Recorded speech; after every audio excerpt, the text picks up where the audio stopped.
তো এর আগের ভিডিওতে আমরা মাইক্রোসফট ওয়ার্ডের কিভাবে ওপেন করব, অফ করব, মাইক্রোসফট নিউ পেজ নিব মাইক্রোসফট ওয়ার্ডের এবং পয়েন্টেরও কাজ দেখাইছি। কিন্তু এই নিয়ে কিন্তু প্রায় 3টা ভিডিও দেওয়া হয়ে গেছে। আপনি যদি আমার চ্যানেলে এসে যদি প্লে লিস্টে ক্লিক করেন তাহলে কিন্তু এই মাইক্রোসফট ওয়ার্ডে কোর্সের যে প্লে লিস্টটা আপনার সামনে পেয়ে যাবেন। তো আশা করি আপনি যদি চ্যানেলটি সাবস্ক্রাইব করে রাখেন, এ টু জেড মাইক্রোসফট ওয়ার্ডের প্রতিটা ভিডিও আপনি পেয়ে যাবেন এবং মাইক্রোসফট ওয়ার্ডের মানে সকল কাজ আপনি নিজে জেনে যাবেন কোনো টাকা বাদে। কারণ একটা মাইক্রোসফট ওয়ার্ডের শিখতে গেলে অনেক টাকা কিন্তু লেগে যায় আমাদের শিখতে। তো আপনি চাইলে আমার ইউটিউবে ভিডিও দেখে প্রতিটা জিনিস জেনে নিতে পারেন।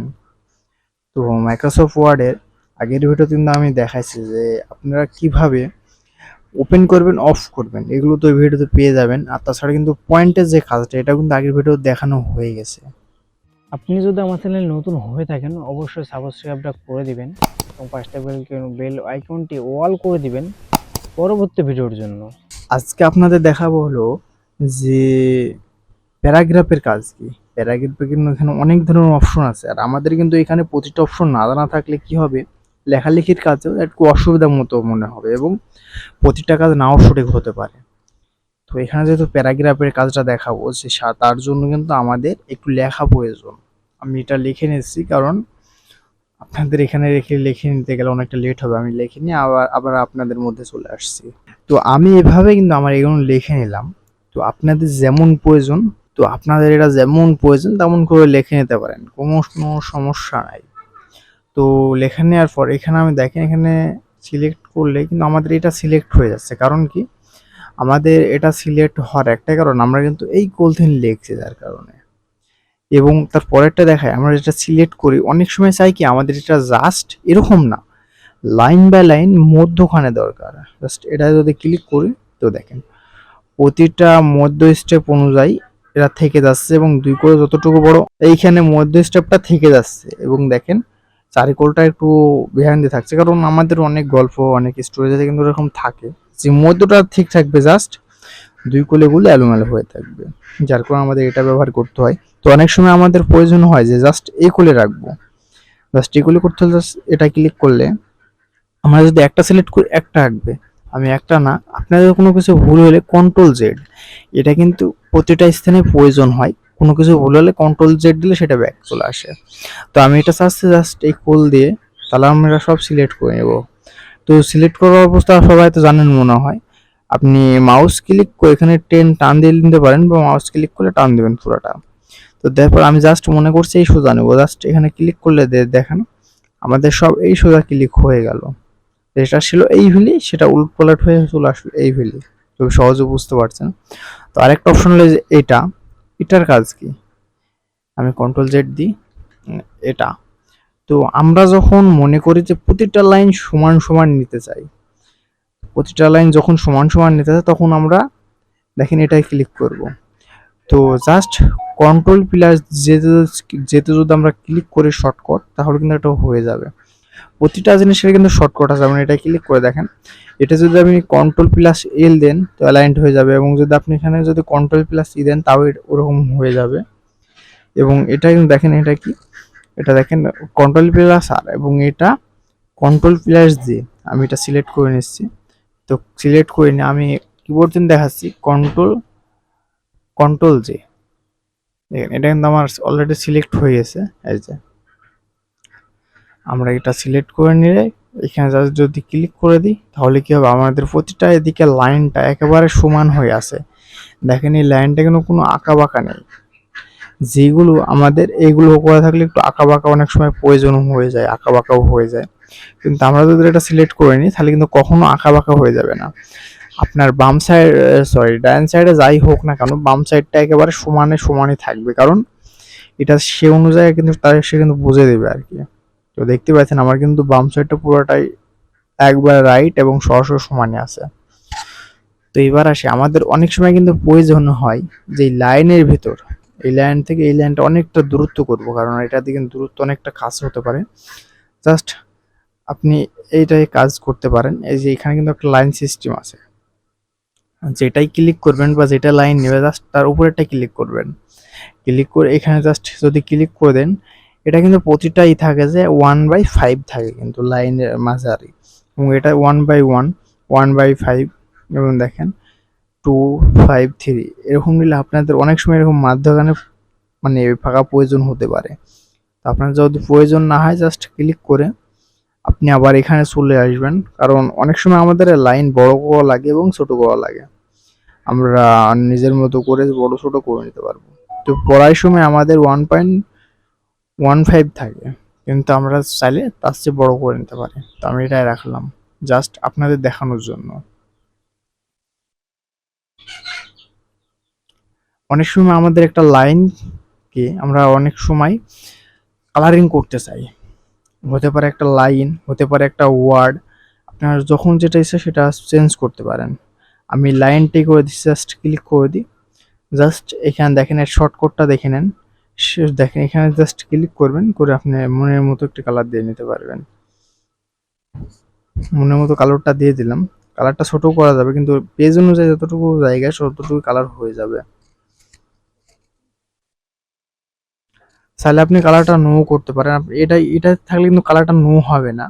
আপনি জাস্ট যেটাই কালার নিয়েছেন ওটাই ক্লিক করে ফিলে ওখানে এসে নো কালার করে দিলে কালারটা চলে যাবে। তো অনেক সময় আমরা যতগুলো পেজ লিখছি মনে করেন, আমার এক এক পেজ এক একটা অনুযায়ী আমাদের বর্ডার লাগতে পারে, প্রয়োজন হতে পারে না আমাদের, যেহেতু যদি বর্ডার প্রয়োজন হয় তাহলে কি করবো, আপনারা পুরাটা ক্লিক করে সিলেক্ট করে নেবেন আপনার যতটুকু প্রয়োজন। আমি উপর থেকে যেমন 2টা লাইন দেখাইছি, অত আমি দেখাতে চাচ্ছি না, 2 থেকে 3টা লাইন ক্লিক করে নিলাম। তো আপনার হতে পারে 2-3 পেজ, হতে পারে 1 পেজ, হতে পারে 1 লাইন, কোনো সমস্যা নাই। তো আসার পর এখানে একটা জিনিস খেয়াল করেন যে এটা চলে ক্লিক করে দিবেন বড় বর্ডার, মানে জাস্ট একটা যদি দাগ নিতে চান তো একটা, আমি চাচ্ছি যে পুরোটা বর্ডার নিতে চাই। দেখেন এখানে যত রকম top border, left border, right border, no border, all border, outside border, inside border, দেখেন অনেক রকমের কিন্তু বর্ডারের অপশন আছে। তো আপনারা যখন যেরকম অনুযায়ী নিতে চান, আমি যেমন অল বর্ডার দিয়ে দিলাম, তো তাহলে গেলে একটা কিন্তু বর্ডার সিস্টেম হয়ে গেল। তো আপনারা চাইলে এরকম করে বর্ডার করে নিতে পারেন খুবই সহজে, কারণ আমাদের কিন্তু বিভিন্ন কাজে লেখার জন্য আমাদের কিন্তু বর্ডার তৈরি করা লাগে এবং ব্যবহারও হয়।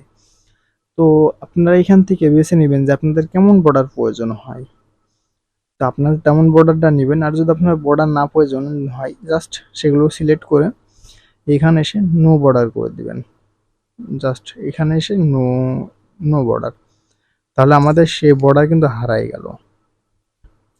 তো আপনার এখান থেকে নিচের গুলো কাজ জানা হয়ে গেল, এবার আর উপরের কাজ, কারণ উপরে যে কাজগুলো দেখছেন এগুলো কিন্তু আমাদের সাধারণত প্রশ্ন লেখা কাজের প্রয়োজন হয়, প্রশ্ন বা কোনো সিরিয়াল অনুযায়ী।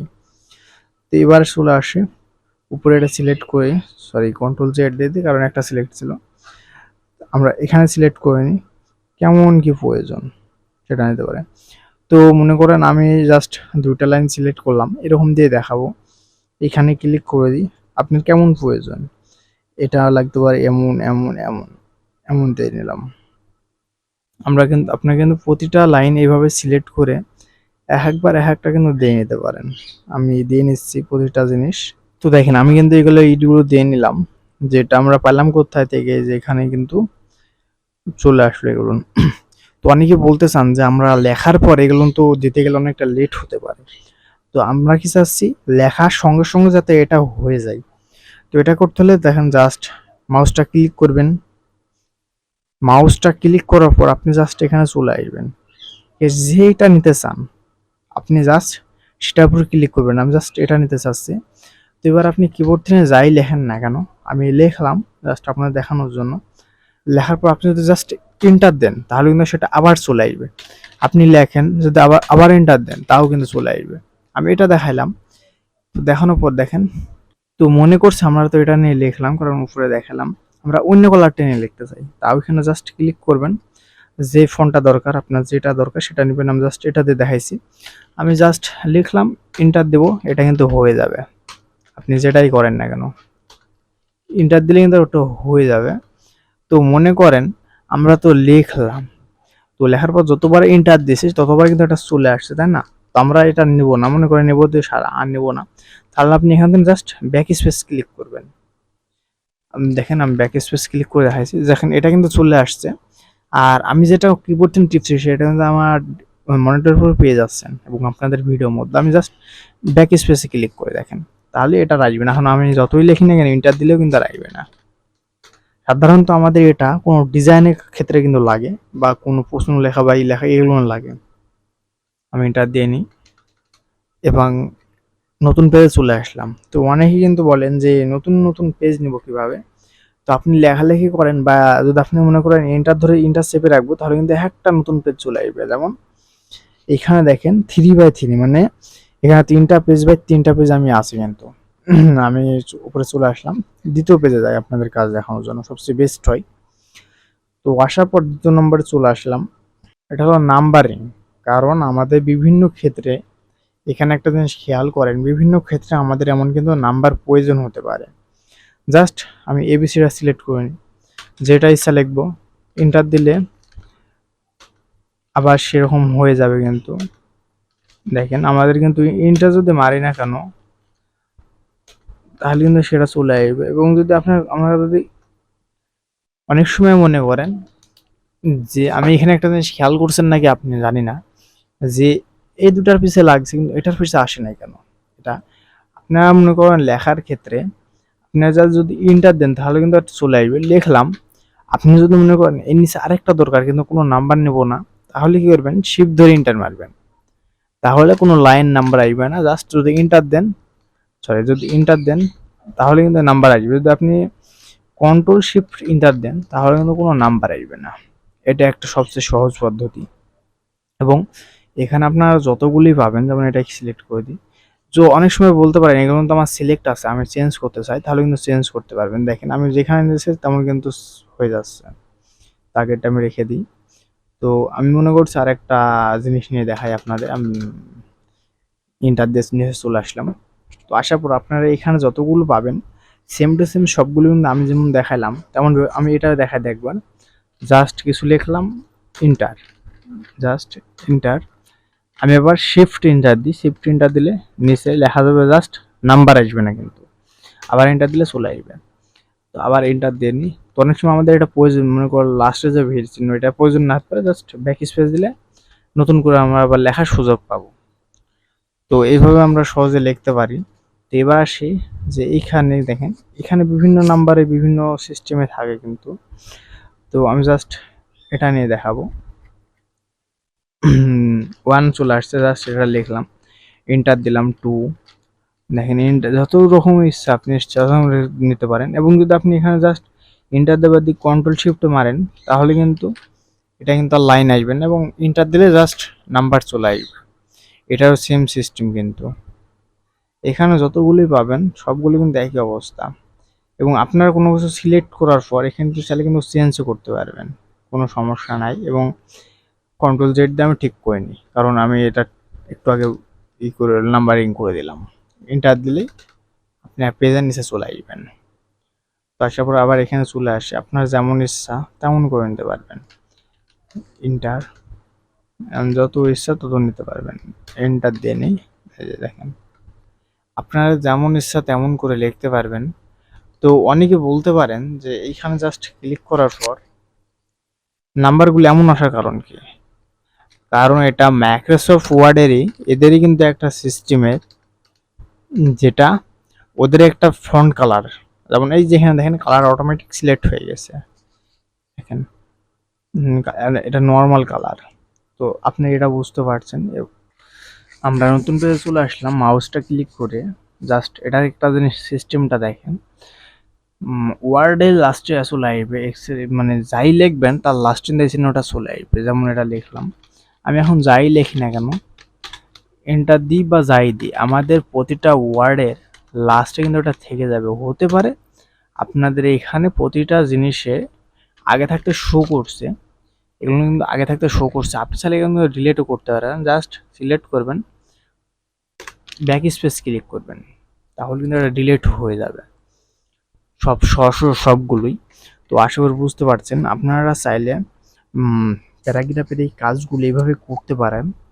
তো ফন্ট এবং প্যারাগ্রাফের কাজ কিন্তু আপনাদের দুটাই দেখাই দিলাম। আজকে দেখালাম প্যারাগ্রাফটা, আগেটা কিন্তু ফন্টের কাজ দেখাইছি।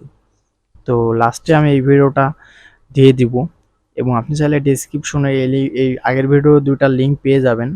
তো আশা করি বুঝতে পারছেন। আজকে ভিডিও এই পর্যন্ত রাখলাম, দেখা হবে পরবর্তী নতুন কোনো ভিডিওতে।